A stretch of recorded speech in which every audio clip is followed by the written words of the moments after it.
बच्चों, आप सभी का एक बार फिर से स्वागत है।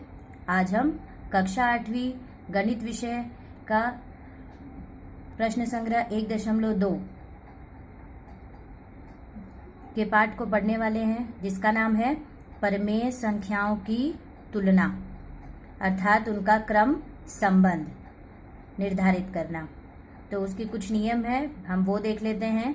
पहला है, यदि परिमेय संख्या को अंश तथा हर को एक ही शून्येतर संख्या से गुणा करें, अर्थात जो परिमेय संख्या है उसमें हम किसी एक अंश और हर में किसी एक ही संख्या से गुणा करें, परंतु वह शून्येतर अर्थात वह शून्य नहीं होनी चाहिए, शून्य के अलावा कोई भी संख्या हो, तो संख्या का मान नहीं बदलता। अर्थात मान लीजिए कि संख्या परिमेय संख्या है a/b। a/b में आपने एक ही संख्या अर्थात अंश में भी k से गुणा कर दिया और हर में भी k से गुणा कर दिया, अर्थात एक ही संख्या रखी, तो a/b का मान बदलेगा नहीं, परंतु वह संख्या जो है वह शून्य नहीं होनी चाहिए। मतलब जिस संख्या से आप परिमेय संख्या में गुणा करने वाले हैं वह शून्य नहीं होनी चाहिए। यदि शून्य हुई तो उसका मान बदल जाएगा। अब हम देखेंगे दूसरा नियम। संख्या रेखा पर संख्या के प्रत्येक युग्म में बाईं ओर की संख्या दाईं ओर की संख्या से छोटी होती है, जिसे हमने पहले पाठ में भी पढ़ा था कि जैसे देखिए ये है संख्या रेखा। इस संख्या रेखा के बीचों बीच शून्य होता है और दाहिनी ओर धनात्मक संख्या होती है और बाईं ओर ऋणात्मक संख्या। हमारे दाएं हाथ की तरफ जो भी संख्याएं आएंगी वो सभी धनात्मक होंगी और बाईं तरफ की सभी संख्याएं ऋणात्मक होंगी। और धनात्मक संख्या दाईं ओर की जो संख्याएं होती हैं वह हमेशा बड़ी होती हैं और बाईं ओर की संख्याएं हमेशा छोटी होती हैं।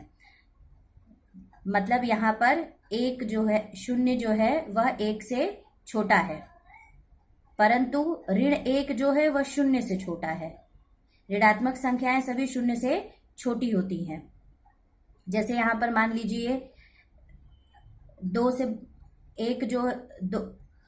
एक से बड़ा कौन सी संख्या है? दो से बड़ी संख्या है तीन से बड़ी संख्या है 4 और 4 से बड़ी संख्या है 5।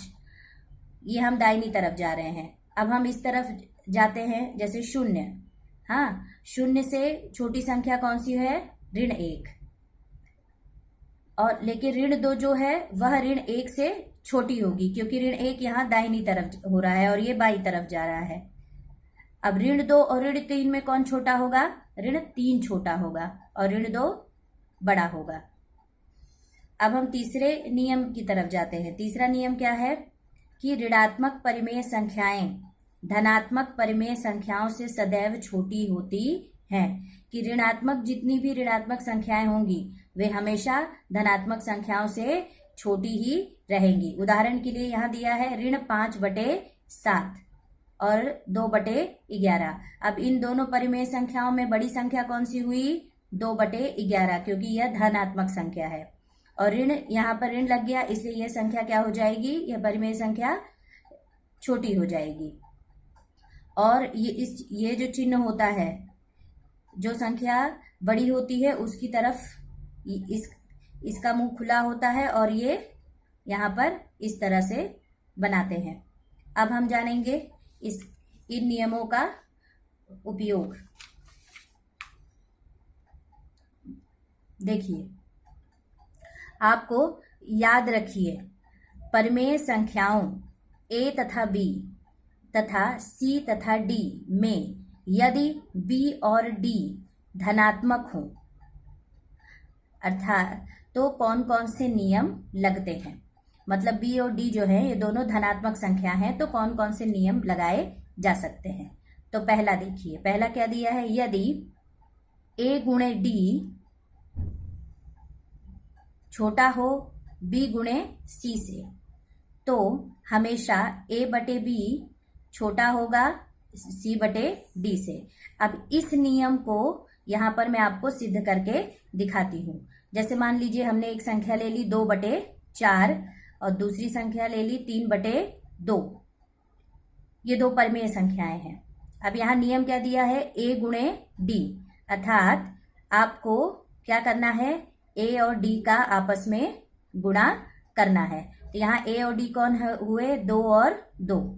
इनके बीच में हम 2/4 और 3/2 के बीच में हम तिर्यक गुणा करेंगे। तो 2 और 2 के बीच का गुणा हमने किया और 4 और 3 का गुणा हमने किया। तो 2 और 2 का गुणा करने पर कितना आता है, 4, और 3 और 4 का गुणा करने पर कितना आ रहा है, 12। अर्थात ये 2 और 2 को हम क्या मान लेते हैं,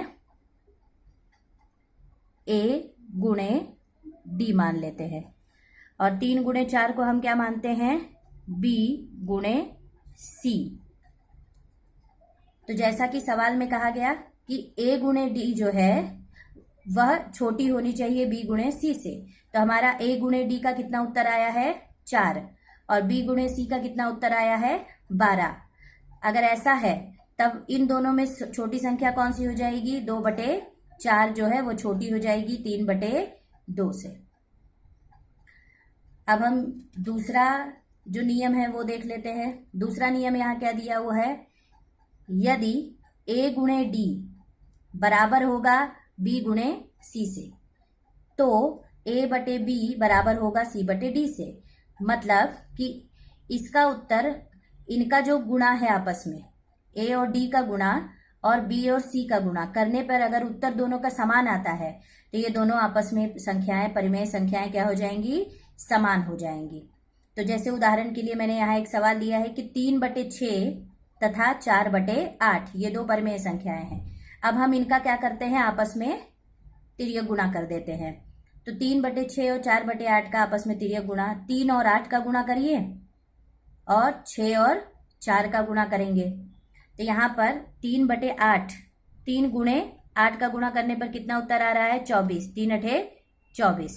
तो 3 गुणे 8 हमारा क्या हो गया, यहाँ पर a गुणे d हो गया, और 6 गुणे 4 हमारा यहाँ पर क्या है, b गुणे c है। तो 6 चौक 24। यहाँ पर देखिए दोनों के उत्तर 24 आ रहे हैं, इसलिए ये दोनों संख्याएं जो 3/6 और 4/8 हैं, ये दोनों क्या होंगी, आपस में बराबर होंगी, ना कोई छोटा होगा ना कोई बड़ा होगा। अब हम देखते हैं तीसरा नियम। तीसरा नियम क्या दिया गया है आपको, यदि a गुणे d बड़ा है b गुणे c से, तो a/b बड़ा होगा c/d से। मतलब जब हम a/b और c/d का आपस में तिर्यक गुणा करेंगे और इन दोनों का गुणा बड़ा हो जाएगा इन दोनों के गुणे से, b और c के गुणे से, तो यह संख्या जो होगी, पहली संख्या, परिमेय संख्या, वो बड़ी होगी। अब हम इसे सवाल में के रूप में इसे हम सिद्ध करके देखते हैं। जैसे मैंने यहाँ पर एक परिमेय संख्या ली है 4/2, दूसरी है 3/5। अब इनका हम आपस में तिर्यक गुणा कर देते हैं। तो 4 और 5 का आपस में गुणा कर दीजिए। तो 4 और 5 यहाँ पर आपके हो जाएंगे, यहाँ पर 4 गुणे 5 आपका क्या हो गया, a गुणे d। इसका गुणा करने पर कितना आंसर मिल रहा है आपको, 20, 4×5 20। और दूसरा हमने गुणा किया है 3 गुणे 2, 3 गुणे 2 आपका क्या हो जाएगा, b गुणे c। इनका हमने गुणा किया 3 दूनी 6, अर्थात a गुणे d का गुणा करने पर आंसर आ रहा है 20 और 3 और 2 का गुणा करने पर आंसर आ रहा है 6। तो यदि हमारा a गुणे d यहाँ पर क्या है, हमारा आंसर बड़ा है और b और c का आंसर 6 है, तो इसलिए दोनों 20 और 6 में कौन बड़ा होता है, 20। 20 जो है वो बड़ी संख्या है। तो हमारा 4/2 और 3/5 में तब पहली परिमेय संख्या जो होगी वो क्या हो जाएगी, बड़ी हो जाएगी। तो इस तरह से ये रहा आपका तीसरा नियम। और इन्हीं तीनों नियमों का प्रयोग करके हम प्रश्न संग्रह 1.2 के सवाल हल करेंगे। तो जरा यहाँ देखिए, यहाँ पर आपको दिया है कि निम्नलिखित संख्याओं की तुलना करो। तुलना करो अर्थात छोटा है या बड़ा, छोटे बड़े में उन्हें निर्धारित करना है। और ठीक है, तो छोटे बड़े के लिए हमें जो चिन्ह का प्रयोग करते हैं वो इस तरह से उसका प्रयोग किया जाता है। अब पहला सवाल देखिए क्या दिया है यहाँ पे, ऋण 7 और ऋण 2। अब इन दोनों में कौन छोटा है और कौन बड़ा है, तो इसका उदाहरण दिया है हल।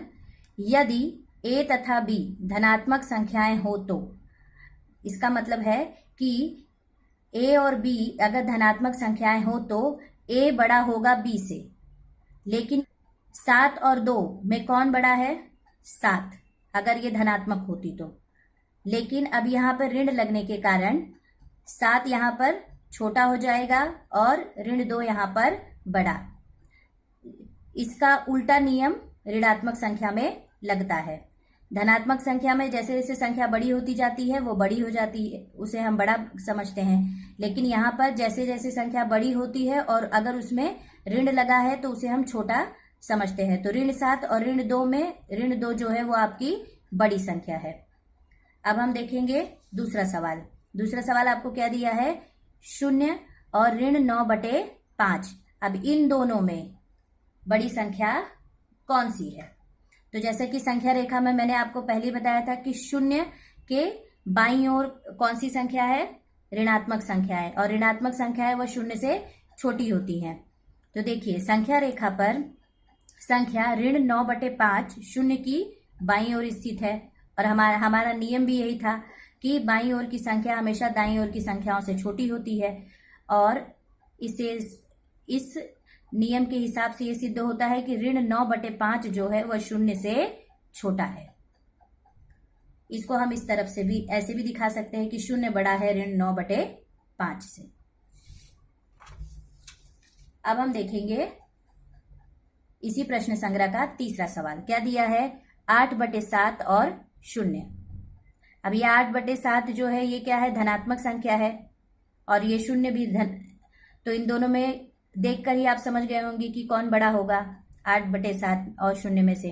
संख्या रेखा पर संख्या 8/7 0 की दाईं ओर है, इसलिए 8/7 जो है वो 0 से बड़ा होगा। चौथा सवाल देखिए क्या दिया है, ऋण 5/4 और 1/4। इसमें देखकर ही आप समझ गए होंगे धनात्मक संख्या हमेशा जो होती है वो ऋणात्मक संख्या से बड़ी होती है। इसका हल क्या लिखेंगे, ऋणात्मक संख्या धनात्मक संख्या से सदैव छोटी होती है, इसलिए इसका उत्तर क्या होगा, ऋण 5/4 जो है वो छोटा है किससे, 1/4 से। एक सवाल और देख लीजिए, पांचवा सवाल क्या दिया है, ऋण 17/20 और ऋण 13/20।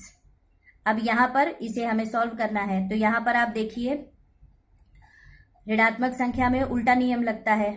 हम दी गई परिमेय संख्याओं के अंशों की तुलना करेंगे। इनको देखेंगे हम, इन दोनों का, ऋण 17 और ऋण 13। ऋण 17 जो है वह छोटा होगा किससे, ऋण 13 से। ऋण लगने के बाद अगर ये ऋण ना होता तो 17 बड़ा हो जाता, लेकिन ऋण लगने के कारण कौन बड़ा हो गया यहाँ पर, 13।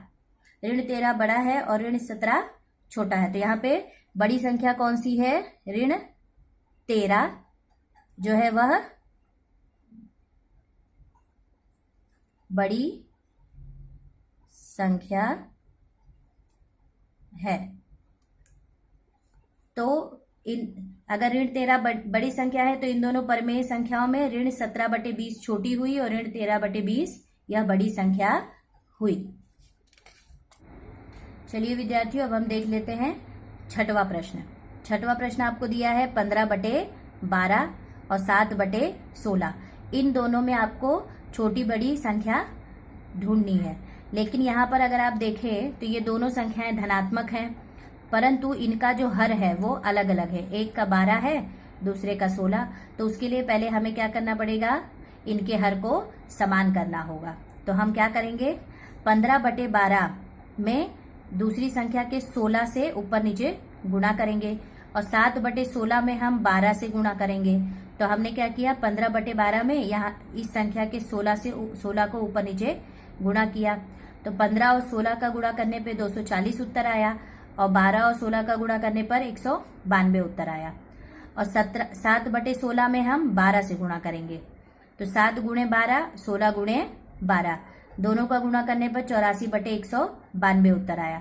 तो पहला हमको मिला 240/192, दूसरा मिला 84/192। दोनों का हर यहाँ पर क्या हो गया, समान हो गया। तो अब 240 और 84 में कौन बड़ा है, 240 बड़ा है। तो इसलिए यहाँ पर बड़ी संख्या 15/12 का उत्तर 240 आया था, इसलिए बड़ी संख्या कौन सी हो जाएगी, 15/12। और 7/16 यह एक छोटी संख्या हो जाएगी। अब मैं आप लोगों को कुछ गृह कार्य देती हूँ, आप गृह कार्य करिए। पहला सवाल दिया है 40/29, 141/29। इन दोनों में से बड़ी संख्या आपको ढूंढनी है और उसको निशान लगाना है। दूसरा आपको दिया है ऋण 25/8 और ऋण 9/4। तीसरी संख्या दी है 12/5 और 3/5। चौथी है ऋण 7/11 और ऋण 3/4। यहाँ पर आपका प्रश्न संग्रह 1.2 पूर्ण हुआ। हम मिलेंगे अगले लेक्चर में, तब तक के लिए धन्यवाद।